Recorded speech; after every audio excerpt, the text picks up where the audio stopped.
តាមសំណូមពររបស់ពុកម៉ែបងប្អូនវីដេអូទាំង3ថ្ងៃពេញរបស់ទូកដែលមានឈ្មោះថា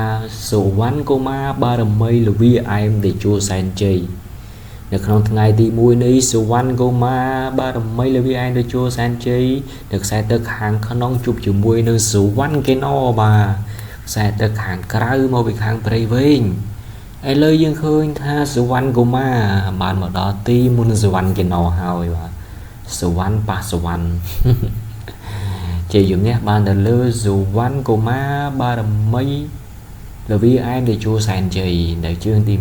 1គួរបញ្ជាក់ផងដែរថាសុវណ្ណកុមារបារមីលវីអែមតេជោសែនជ័យជាទូស្ថិតនៅក្នុងវត្តមុនីឃោសនារាមហៅវត្តព្រៃជ្រៃស្រុកលវីអែមខេត្តកណ្ដាលបាទឥឡូវយើងរងចាំទស្សនាជើងទី2នេះជាបន្តទៀតឥឡូវសុវណ្ណកុមារនៅខ្សែទឹកខាងក្រៅឯកសណ្ឋានពណ៌លឿងបាទរីឯសុវណ្ណកេណោខ្សែទឹកខាងក្នុងឯកសណ្ឋានពណ៌ត្រួយជ័យយើងឃើញថាចាញ់បងទាំងពីរជើងបាត់ទៅហើយបាទថ្ងៃទី1គឺឈ្នះទាំងពីរជើងគឺសុវណ្ណកុមារបារមីលវីអែមតេជោសែនជ័យយកជ័យជំនះទៅលើសុវណ្ណកេណោបាទឥឡូវយើងមកទស្សនាថ្ងៃទី2ជើងទី1សុវណ្ណកុមារត្រូវជួបជាមួយនឹងទូកដែលមកពីខាងស្វាយរៀងឈ្មោះថាសាអែមសែនជ័យបារមីស្វាយជ្រុំបាទនៅខ្សែទឹកខាងក្រៅណែហើយគឺសាអែមសែនជ័យបារមីស្វាយជ្រុំពុកម៉ែបងប្អូនឃើញថាចាក់យោងទៅហើយបាទសុវណ្ណកុមារកំពុងតែតាមហើយតាមតាន់មិនតាន់បាទយ៉ាងណាអើ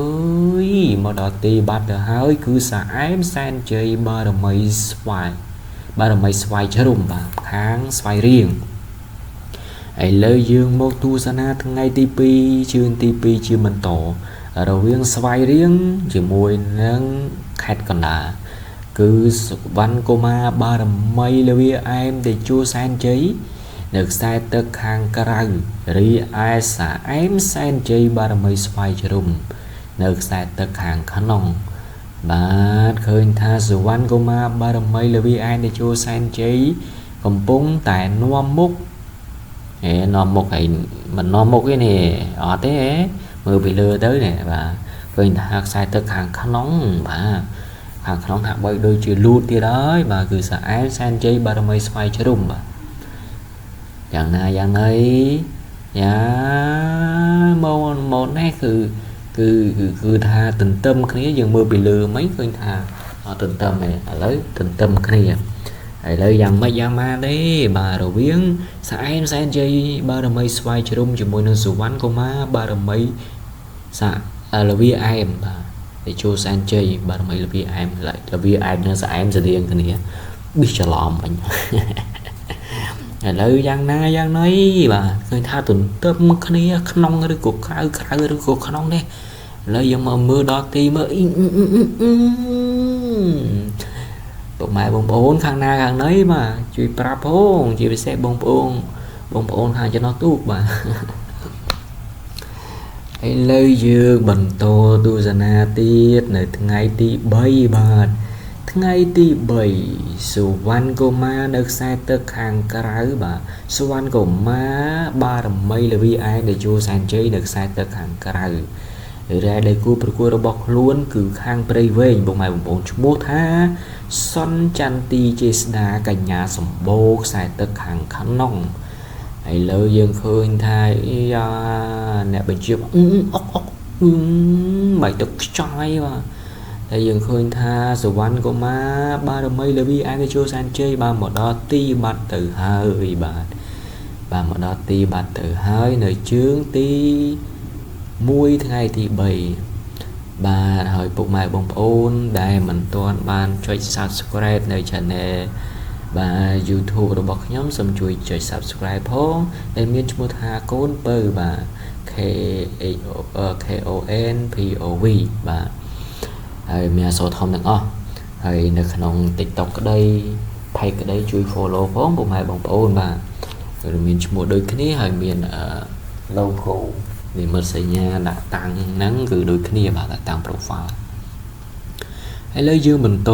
ទស្សនាទៀតពុកម៉ែបងប្អូន បន្តទស្សនានៅថ្ងៃទី3ជើងទី2ជាបន្តដែលទូកមានឈ្មោះថាសុវណ្ណកុមារបារមីលវីឯងដែលចូលសែនជ័យនៅខ្សែទឹកខាងក្នុងរីឯដៃគូប្រកួតរបស់ខ្លួនគឺសុនចន្ទទីជេស្ដាកញ្ញាសម្បូរនៅខ្សែទឹកខាងក្រៅបានគូបញ្ជាក់ម្ដងទៀតថាសុវណ្ណកុមារបារមីលវីឯងដែលចូលសែនជ័យជាទូស្ថិតនៅក្នុងវត្តមុនីឃោសនារាមហើយវត្តព្រៃជ្រៃស្រុកលវីអែមខេត្តកណ្ដាលមើលទៅមានឯកសន្តានពណ៌លឿងបាទចង់ច្រវាពណ៌សចាក់បែកទឹកខ្ចាយប្រងព្រាទៀតហើយថ្ងៃទី3នេះឃើញថាលើកទង់ជ័យច្រឡំទង់ជ័យលើកទង់ជាតិច្រឡំផងតឡាន់ផងសូមអធិស្ឋានផងបងប្អូនអ្នកតាមទស្សនាបាទឥឡូវយើងឃើញថាសុវណ្ណកុមារបារមីលវីអានដែលចូលសែនតិជ័យនៅខ្សែទឹកខាងក្នុងកំពុងតែលើកទង់ជាតិបក់រវិចនៅលើផ្ទៃទឹកជាមួយនឹងឯកសន្តានពណ៌លឿងរីឯសុនចន្ទទីជេស្ដាកុមារ